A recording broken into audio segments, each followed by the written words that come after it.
무등산 자락에 새로 지어진 고층 아파트 때문에 일조권과 조망권을 침해당했다며 소송을 낸 주민들이 재판에서 이겼습니다.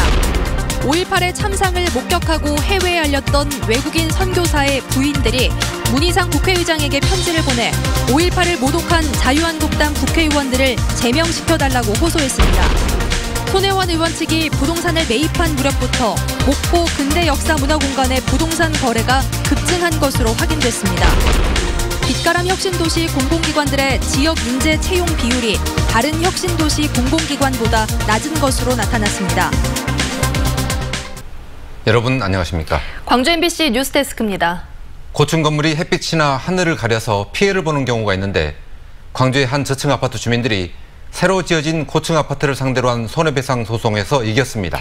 최근 광주에도 고층 건물들이 늘어나고 있어서 유사한 소송도 잇따를 것으로 보입니다. 우종훈 기자가 취재했습니다.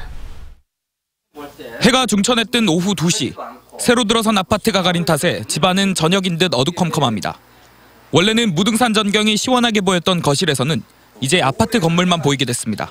앞동을 오히려 저도 지금 생각하면 뒷동으로 차라리 왔을 걸 잘못했다는 그런 생각이 들거든요. 그래서 집값 하락은 당연하고. 바로 옆 다른 아파트도 사정은 같습니다. 아이를 키우는 한 주민은 빨래나 아이가 먹을 음식이 마르지 않는 것이 가장 큰 고민입니다. 엄마들이 하는 일에는 가정에서 뭐 말리고 뭐 그런 거 할 때 햇빛이 안 들어오면 제일 안 좋죠. 이 아파트는 지난해 50여 미터 떨어진 곳에 고층 신축 아파트가 들어서면서부터 햇빛이 잘 들지 않고 하늘이 보이지 않는 등 피해를 입고 있습니다. 22층짜리 아파트가 들어서기 전만 하더라도 많게는 8시간 햇볕이 들어오던 거실은 하루에 1시간도 햇볕이 들어오지 않는 곳으로 변했습니다. 주민들이 일조권과 하늘을 볼 권리인 천공 조망권을 침해당했다며 건설사 등을 상대로 소송을 냈고 법원은 주민들 손을 들어줬습니다. 판사들이 직접 아파트에 가서 현장 검증을 하고 전문기관에 감정을 맡겼는데 새로 지어진 고층 건물로 인한 일조 침해율은 60%에서 75%에 달했고 조망권 침해율도 45%에서 100%에 달했습니다. 재판부는 아파트 시세 하락액의 80%에 위자료 150만 원씩을 더해 손해배상액을 정했습니다. 대부분 판례상 인정되는 수인 한도를 초과해가지고 그 초과한 범위는 이제 결국은 많이 초과한 경우는 시가가 많이 하락할 거고 집이 빛이 잘 들어오는 집하고 햇빛이 잘 안 들어오는 집하고는 가격 차이가 날 거 아닙니까? 건물이 고층화되면서 일조권 조망권 분쟁은 끊이지 않고 있습니다. 지난해 중앙환경분쟁조정위원회에 접수된 민원 5건 중 하나는 일조권 다툼이었습니다. 광주에도 최근 무등산을 비롯한 도심 곳곳에 고층 건물이 잇따라 들어서고 있는 만큼 유사한 소송이 잇따를 것으로 예상됩니다. MBC 뉴스 우종훈입니다. 5.18의 참상을 해외에 알렸던 외국인 선교사의 부인들이 문희상 국회의장에게 공개 서한을 보냈습니다. 5월의 진실을 모독한 자유한국당 국회의원들을 제명시켜달라는 내용입니다. 오죽 답답했으면 이런 편지를 보냈을까 싶습니다. 보도에 김인정 기자입니다. 1980년 당시 광주에 거주하며 5월의 진실을 해외로 알린 외국인 선교사와 그 부인들. 군의 폭력에 맞서다 피를 흘리던 시민들의 모습을 직접 목격하고 기록했고 이들이 직접 촬영한 사진이 전두환 씨 재판에 제시되기도 했습니다. Gwangju, our beloved Gwangju, is now forever associated with justice. 그런데 39년이 흐른 지금 외국인인 자신들이 지키고 증언해온 광주의 진실이 한국 국회의원들의 망언으로 왜곡되자 다시 펜을 들었습니다. 마사 헌틀리와 바바라 피터스는 문희상 국회의장에게 보낸 공개 서한에서 극우 인사가 5.18을 북한 특수공작원의 난동이라고 묘사한 노골적 거짓말에 3명의 자유한국당 의원들이 뻔뻔스러운 거짓말로 동조해 한국인 모두에게 상처를 주었다고 비판했습니다. 이들은 고통과 상실, 역사의 진실을 지워버리는 홀로코스트 부인과도 같은 일이 한국에서 벌어지는 것을 보고 싶지 않다고 안타까움을 표시했습니다. 이어 해당 국회의원들이 제명되거나 징계를 받아 한국 국민들이 국회를 신뢰할 수 있게 되길 희망한다고 호소했습니다. MBC 뉴스 김인정입니다. 자유한국당 의원들의 5.18 망언을 규탄하는 대규모 집회가 주말인 모레 서울 청계광장에서 열립니다. 5.18 역사요곡 처벌 광주운동본부는 5.18 시국회의와 공동으로 모레 오후 2시부터 본국민대회를 열어서 김진태, 이정명, 김순례 의원의 제명을 촉구하기로 했습니다. 또 역사왜곡 처벌법 제정을 요구한 뒤 광화문까지 가두행진을 하기로 했습니다. 이번 본국민대회에 참석하기 위해서 광주에서는 5월 단체와 시민단체를 중심으로 1,500여 명이 집단 상경할 예정입니다. 손혜원 의원 측이 부동산을 매입하기 시작한 뒤로 목포 근대 역사문화공간에서 부동산 거래가 급증한 것으로 취재 결과 확인됐습니다. 문체부의 개발 사업들도 비슷한 시기에 결정됐는데 이 정보가 사전에 유출됐는지가 검찰 수사의 핵심이 될 것으로 보입니다. 김윤 기자가 보도합니다. 목포 근대 역사문화공간은 직선거리로 800m에 걸쳐 있습니다.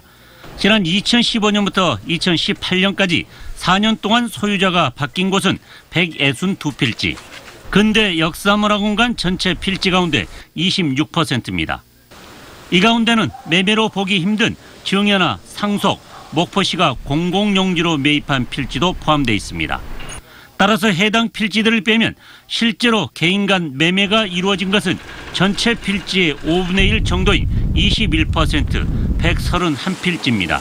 원도심에서 그전부터 이렇게 잘 됐던, 번화했던 도로 이쪽으로가 많이 판매가 된 것 같아요. 손혜원 의원 측이 부동산을 매입하기 시작한 2017년 초를 기준으로 전후 부동산 거래량을 분석해봤습니다.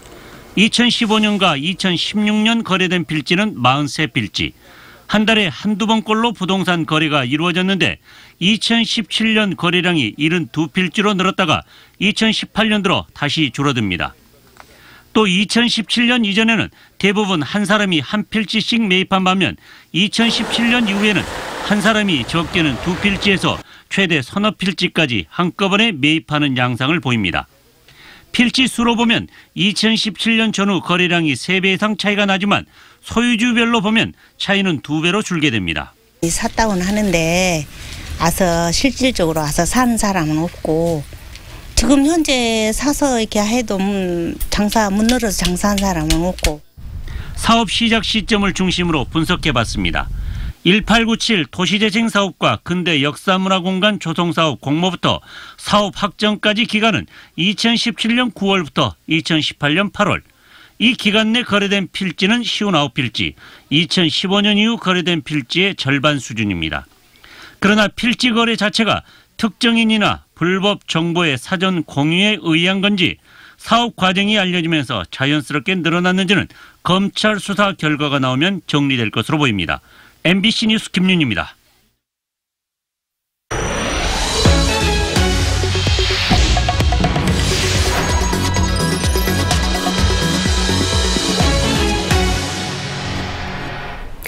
빛가람 혁신도시 공공기관들이 사람을 많이 뽑기는 하지만 지역 인재 채용에는 인색하다는 평가를 받아왔는데요. 공공기관과 자치단체가 채용률을 높일 방안을 함께 찾기로 했습니다. 이계상 기자가 보도합니다. 빛가람 혁신도시 공공기관이 최근 3년 동안 지역 인재를 채용한 비율은 16.4%. 전국 혁신도시 평균을 밑도는 상황이고 부산이나 대구와 비교하면 절반 수준에 그친 것으로 집계됐습니다. 그나마 빛가람 혁신도시 공공기관의 채용 인원이 전국 혁신도시 가운데 가장 많았다는 점은 다행스러운 부분입니다. 혁신도시 특별법 개정에 따라서 지역 인재 채용 비율을 2022년까지 30%로 끌어올려야 하는데 여전히 갈 길이 멉니다. 상하반이 합쳐서 27명을 뽑았는데 지역 인재가 48%. 빛가람 혁신도시 공공기관장 협의회는 공동 과제 가운데 하나로 지역 인재 채용 협의체를 구성해서 채용 비율을 높일 방안을 찾기로 했습니다. 지자체와 공공기관들이 실무 협력 네트워크를 구축해서 광주 전남 지역 청년들이 공공기관에서 일할 수 있는 기회를 늘려주겠다는 것입니다. 좀 30% 넘어서 좀 지역 인재를 많이 채용해 주시면 지역의 고용 사정이 좀 나아지고 우리 젊은이들이 꿈과 희망을 가질 수 있을 것 같습니다. 지역 인재 채용 협의체는 청년 구직자와 공공기관이 채용 관련 정보를 공유할 수 있는 창구를 만들고 기관별 맞춤형 인재 육성 프로그램도 서둘러 마련하도록 할 예정입니다. MBC 뉴스 이계상입니다. 전국 조합장 선거를 앞두고 곳곳에서 비리 의혹이 불거져 나오고 있습니다. 이번에는 한 축협이 운영하는 퇴비 공장에서 수억 원대 재고가 사라졌다는 의혹이 나왔습니다. 보도에 신광하 기자입니다. 장흥축협의 결산총회가 대의원 의결을 받지 못해 무산됐습니다. 논란의 핵심은 퇴비 재고량. 퇴비 재고를 40만 포대로 확인했다는 최근 감사 결과 보고서가 발표되자 대의원들이 집단 반발한 겁니다. 1년에 28만 포를 파는데 이 40만 포 재고가 있다, 그게 가능하겠습니까? 퇴비 재고량 부족분은 최소 3억 원에서 최대 10억 원에 달할 것으로 추정됩니다. 횡령인지 착오인지 여부에 따라 장흥축협 결산 내용이 흑자에서 적자로 뒤바뀔 수 있는 사안입니다. 장흥축협은 이번 주 안에 재고 물량에 대한 감사를 실시하고 2월 말까지 총회를 다시 개최하겠다고 밝혔습니다. 그러나 재고 부족은 결산에 포함하지 않고 책임 소재를 가리겠다는 입장입니다. 배당은 이 식으로 갈 것 같아요. 이게 뭐 수정이 들어가거나 그런 것은 없을 것 같아요. 어차피 3억이 비는데도 가능합니까? 그건 이제 변성해야죠. 최근 부적격 조합원 문제와 직원 부당 인사, 냉장육 폐기로 인한 거액의 손실 등으로 농협중앙회 감사를 받은 장흥축협. 그러나 내외부의 감사에도 또다시 퇴비 재고 논란으로 결산조차 못하는 위기를 맞게 됐습니다. MBC 뉴스 신광하입니다. 환경부가 영산강에 설치된 2개의 보호 가운데 죽산보를 해체하기로 가닥을 잡았습니다. 환경부 산하 4대강 조사평가위원회는 오늘 열린 4차 회의에서 죽산보는 해체하고 숭촌보는 유지하되 상시 개방하는 쪽으로 결론을 냈습니다. 평가위 관계자는 광주 MBC와의 통화에서 죽산보는 해체하는 것이 수질 개선에 낫다는 결론을 냈고 승촌보는 교량으로 사용되고 있는 점과 지하수 사용 등으로 해체하는 것이 오히려 경제성이 떨어진다고 판단돼 유지하기로 했다고 말했습니다. 오늘 새벽 3시쯤 광주 북구 오치동의 한 빌라 주차장에 77살 임모 씨가 누운 채로 숨져 있는 것을 이웃 주민이 발견해 경찰에 신고했습니다. 경찰은 치매를 앓고 있던 임 씨가 교회에 갔다가 집을 찾지 못해 자신의 집 아래 주차장에 누워 있다가 동사한 것으로 보고 있으며 부검을 통해 정확한 사인을 조사할 예정입니다.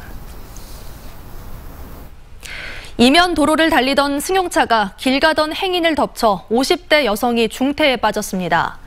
오늘 오전 11시 반쯤 광주 동구 소태동의 한 이면 도로에서 60살 최모 씨가 몰던 승용차가 59살 김모 씨를 들이받아 김 씨가 병원으로 이송됐지만 의식이 없는 것으로 전해졌습니다. 경찰은 운전자 최 씨와 목격자 등을 상대로 정확한 경위를 조사하고 있습니다. 광주와 전남의 미세먼지 농도가 나쁨 수준을 보일 것으로 예상돼 내일 비상저감 조치가 발령됐습니다. 광주시와 전라남도는 오늘 미세먼지 평균 농도가 세제곱미터당 50 마이크로그램을 넘었고 내일도 50 마이크로그램을 초과할 것으로 예상돼 내일 아침 6시부터 비상저감 조치를 시행한다고 밝혔습니다. 이에 따라 공공기관은 차량 2부제가 의무 시행돼 끝자리 수가 짝수인 차량만 운행할 수 있고 시도민들은 자율적으로 참여하면 됩니다. 한국 천주교 주교회의 의장이자 광주 대교구장인 김희중 대주교가 3.1운동 100주년을 맞아 과거에 대해 참회하고 사과했습니다. 김희중 대주교는 3.1운동 100주년 담화에서 100년 전 많은 종교인이 독립운동에 나섰지만 그 역사의 현장에서 천주교회가 제구실을 다하지 못했음을 고백한다고 밝히고 민족의 고통과 아픔을 외면한 잘못을 부끄러운 마음으로 반성한다고 말했습니다. 한국 천주교가 과거사에 대해 구체적인 사실을 언급하며 공개 사과한 것은 이번이 처음입니다. 광주 MBC 남궁욱 기자와 이정현 기자가 기획 보도한 수도검침원 중노동 실태가 이달의 방송기자상 지역기획보도 부문에 선정됐습니다.